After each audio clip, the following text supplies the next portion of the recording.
Патриот деген ким? ЛГБТга, феминизмге, Европага каршы чыккан адамбы? Же бөлөк адамдарга кыйын болгон жана аларды жашоого үйрөткөн адамбы? Мисалы, мен өзүмө өзүм ар дайым суроо берем. Патриотмунбу же патриот эмесминби деп. Патриот адам эмне кылыш керек? Биринчи өзүнөн башташ керекпи? Суроо берүүдөн мен адаммынбы? Канчалык акылдуу адаммын? Айлана чөйрөгө пайдам тийди беле? Же жалаң эле зыян келтирдим белем деп. Эгер мен патриот деп өзүмдү айтсам, анда эмнеге кечээ күнү бөлөк адам таштанды көчөгө таштаганда эч нерсе айталган жокмун, токтото алган жокмун? Эмнеге мен өзүм эне тилимди адабий деңгээлде билбейм? Эмнеге абдан аз бак отургузгам өзүмдүн жериме? Кандай пайдам тийди эле айлама чөйрөгө? Кандай пайдам тийди эле мамлекетке? Кандай жардам бере алдым эле бөлөк адамдарга жана өзүмдүн туугандарымда? Демек сиздерге суроо: патриот деген ким? Кайсы адам? Ал эми силер суроого ойлонуп комментарийга жазгыча, мен орус тилине өтүп, орусча сүйлөгөнгө мага макул бергиле. Патриотизм. Патриотизм для меня, в первую очередь, лежит не в слове, а в деле. Что конкретно было сделано мной, чтобы сказать «патриот Родины»? Насколько меньше вреда я нанес окружающим людям, а в частности земле и окружающей среде? Или сделал ли я что-то полезное, как это делали постоянно наши предки, которые уважали, чтили и ценили природу мать? Старались не разрушать экосистему, а наоборот пытались укрепить ее.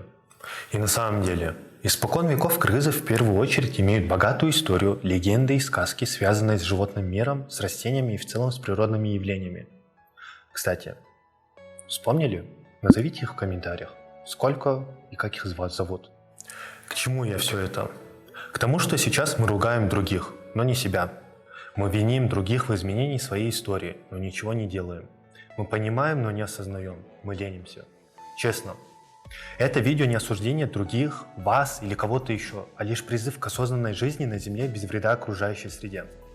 Хочу призвать вас оберегать флору и фауну нашей страны от нас самих, в связи с чем зову вас стать частью культуры эко-адам.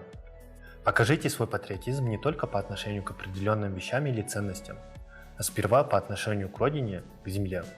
Начните себя, помогите начать другим. На данный момент, особенно когда растут цены на продукты, жизнь дорожает. Общаясь с людьми, я слышу, как они говорят, быть эко-дружелюбным, а точнее эко-адаму, очень дорого. На вопрос, почему же, почему так вы отвечаете, почему так говорите, они говорят очень просто. Надо купить сумку шопер, специальные трубочки, бутыли, питаться в кафешках, вегетарианство и много-много шаблонного всего. Да, мне нравится, что такой образ жизни становится модой. Но не забывайте главный посыл эко-образа жизни. Быть эко-адам равноценно быть экономичным человеком. На самом деле есть два понятия. Экономичный и экологичный, которые тесно соприкасаются. Чем экономичнее вы, тем, скорее всего, экологичнее. Конечно, не перегибать палку и быть совсем жадным к добру, а наоборот быть экономичным по отношению к вещам, к потреблению и использованию. Ну и первая заповедь любого человека – не покупай лишнего.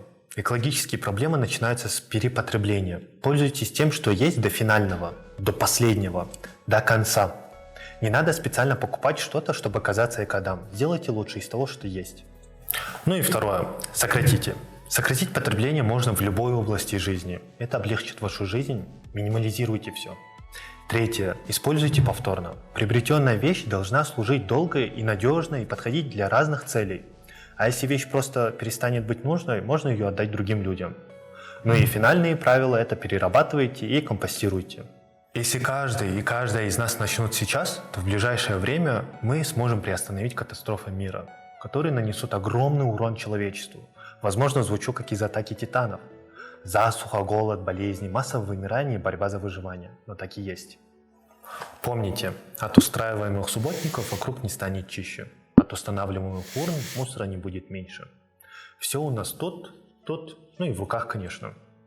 Пока сами не изменимся, сложно что-то изменить вокруг. Меняйте себя, меняйте свое окружение, делайте добро. И как говорил Иван Дорн, чтобы чиста была планета, нужно чистым быть внутри. Ну или как говорил наш великий Исхак Разаков, сен таза болсун, мен таза болсун, коом да таза болот.